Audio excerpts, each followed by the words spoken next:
melakukan simulasi mediasi guna memenuhi tugas mata kuliah alternatif penyelesaian sengketa. Perkenalkan, nama saya Disti Tiara Maharani selaku mediator dalam kasus perebutan hak asuh anak yang dipilih oleh kedua belah pihak dalam perkara ini. Jadi, di sini saya akan menjelaskan terlebih dahulu, yakni berdasarkan Peraturan Mahkamah Agung Nomor 1 Tahun 2015 tentang prosedur mediasi, bahwasanya dalam pasal 4 disebutkan sengketa perdata diajukan pihak pertama wajib terlebih dahulu diupayakan penyelesaiannya melalui perdamaian dengan bantuan mediator. Mediasi adalah suatu alternatif penyelesaian sengketa di mana kedua belah pihak saling berdialog, berunding untuk menentukan titik temu. Selanjutnya, saya akan menjelaskan langkah-langkah mediasi. Yang pertama, dalam hal ini, saya selaku mediator bersifat netral dan hanya memberikan waktu kepada kedua belah pihak untuk merundingkan duduk permasalahannya. Yang kedua, saya akan mencari kesalahpahaman awal antara kedua belah pihak. Yang ketiga, saya akan menentukan, menjadwalkan agenda dan perundingan kesalahpahaman yang terjadi dalam perkara ini. Dan yang keempat, apabila negosiasi ini pada akhirnya mencapai kata sepakat dari kedua belah pihak, maka nantinya akan dibuat akta perdamaian yang menyatakan bahwa perkara ini telah selesai dan berakhir dengan mediasi. Bagaimana dari semua belah pihak? Apakah setuju? Setuju. Selanjutnya saya akan menjelaskan tugas mediator. Jadi, tugas mediator di sini adalah menyelesaikan sengketa antara kedua belah pihak untuk mencapai kesepakatan bersama. Dalam hal ini, Saudara Taufik Surya Wicaksana menggugat Saudara Nadia Zahro. Apakah benar? Iya, benar. Baik, bisa dijelaskan dahulu bagaimana perkaranya? Baik, terima kasih kepada mediator yang telah memberi kesempatan untuk menjelaskan tentang perkara ini. Jadi seperti ini, saya memiliki seorang anak ya sekitar berumur 14 tahun gitu kan. Anak saya ini putus sekolah gitu kan, putus dari pendidikannya dikarenakan mantan istri saya ini tidak mampu mencukupi segi ekonomi dan finansial anak saya, sehingga anak saya ini putus sekolah gitu kan, ya tidak melanjutkan ke jenjang pendidikan lah gitu. Nah, tujuan saya di sini, saya ingin menggugat ya kan, bahwa hak asuh anak jatuh kepada saya gitu kan. Jadi anak ini kepada saya gitu, saya asuh, dikarenakan jika anak saya ini jatuh kepada mantan istri saya mengkhawatirkan bahwa nantinya pendidikan dia tuh tidak terarah gitu. Jadi saya ingin menggugat itu aja. Baik, bagaimana tanggapan dari pihak tergugat? Iya Bu, sebenarnya memang penghasilan saya kecil, hanya cukup untuk memenuhi kebutuhan sehari-hari. Terlebih saya juga sebagai tulang punggung keluarga yang harus membiayai ibu kandung saya. Tapi saya ingin hak asuh anak tersebut jatuh di tangan saya. Ya walaupun saya tidak bisa memberikan pendidikan yang layak untuk anak saya, tapi saya bisa memberikan kasih sayang yang lebih dan bisa merawatnya dengan baik. Bagaimana tanggapan dari pihak penggugat?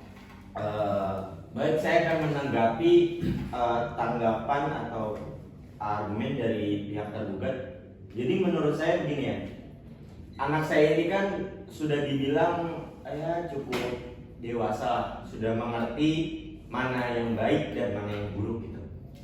Menurut saya jika ibunya ini hanya memberikan kasih sayang saja gitu kan, mungkin saya pun juga bisa gitu kan, karena jika emang benar saya ini sibuk dengan kerja gitu kan, saya sibuk dengan pekerjaan saya, mungkin saya agak kurang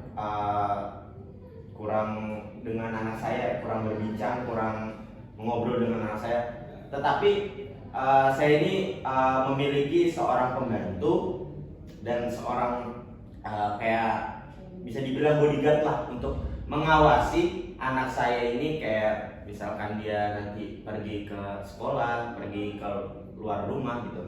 Saya memiliki dua orang tersebut gitu yang bisa selalu mengawasi anak saya gitu. Jadi saya rasa tidak perlu gitu, tidak perlu ibunya ini mengasuh anak saya gitu. Saya masih menyanggupi.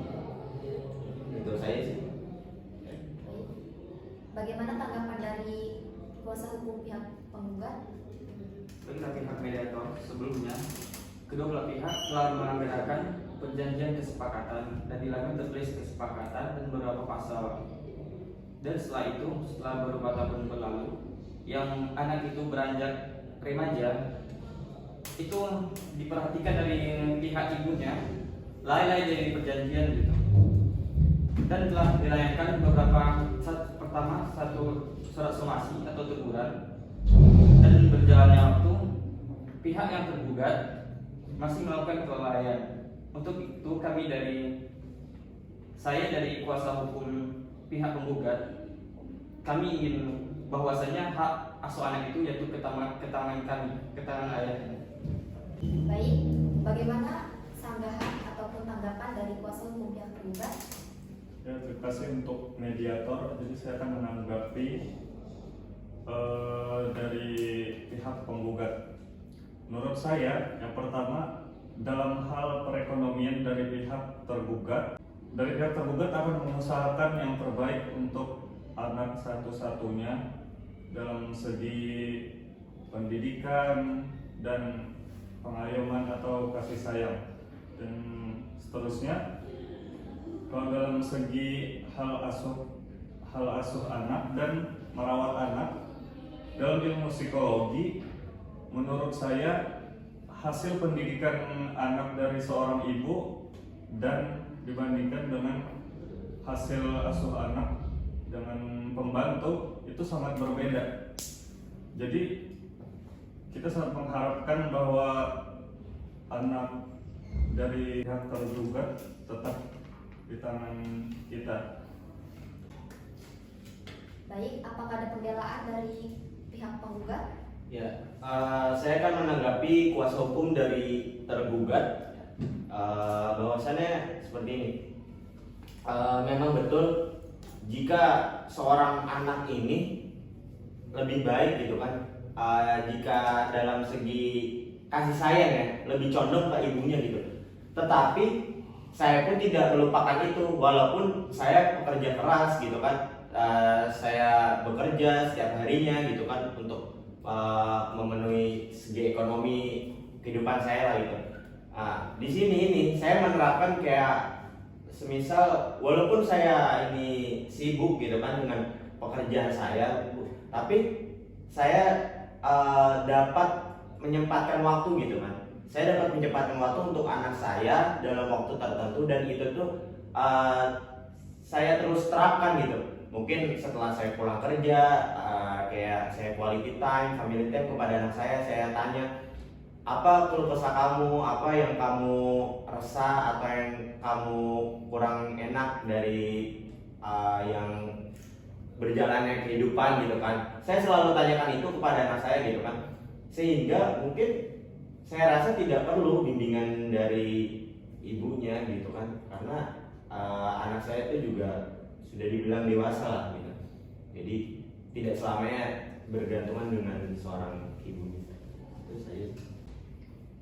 Baik, apakah ada alasan pendukung ataupun penguat dari kuasa hukum pihak penggugat? Baiklah, saya akan menanggapi dari pernyataan kedua belah pihak maupun dari menurut kuasa hukum yang tergugat. Yang pertama, dia membahas tentang psikologis anak. Yang pertama, seorang anak itu tidak selalu bergantung kepada ibunya. Dia butuh menghadapi kenyataan kehidupan. Terus yang selanjutnya, dia kalau hak jatuh ke tangan ayahnya, dia itu mendapatkan pendidikan yang layak. Dan di luar waktu pendidikan, apalagi seorang ayah itu seorang penguasa, bukan berarti kehadiran seorang anak yang 14 tahun itu mengganggu reputasi ayahnya. Bagaimana? Sudah cukup? Sudah cukup. Baik, bagaimana tanggapan dari pihak tergugat? Baik, saya selaku ibu dari anak saya akan berusaha semaksimal mungkin untuk mengusahakan apapun kebutuhan anak saya termasuk pendidikan. Ya, walaupun sebelumnya saya sebagai guru honorer, namun itu belum cukup untuk memenuhi pendidikan anak saya. Maka dari itu saya akan mencari kerja sampingan supaya bisa menyekolahkan kembali anak saya. Cukup. Terima kasih. Selanjutnya tanggapan dari pihak penggugat. Saya akan menanggapi. Jadi seperti ini Bu, jika dibandingkan ya, saya ini kan bekerja gitu kan, saya sebagai ayah ini juga bekerja, sibuk dengan pekerjaan saya, dan mantan istri saya ini juga, dia juga bekerja sebagai guru honorer kan, sebagai guru honorer. Jadi kami ini sama-sama saling sibuk gitu kan, kami sama-sama saling sibuk, dan saya menjamin jika saya sibuk gitu kan, saya memiliki pembantu dan bodyguard gitu. Jadi anak saya pun dapat teratur dan terarah. Terlebih juga saya kan tadi sudah saya bilang di pembahasan yang lalu, saya akan menyempatkan sedikit waktu lah untuk berbicara dengan anak saya gitu kan. Kedua juga, jika mantan istri saya ini bekerja, dia ini hanya untuk keluarganya dia dan diri dia sendiri.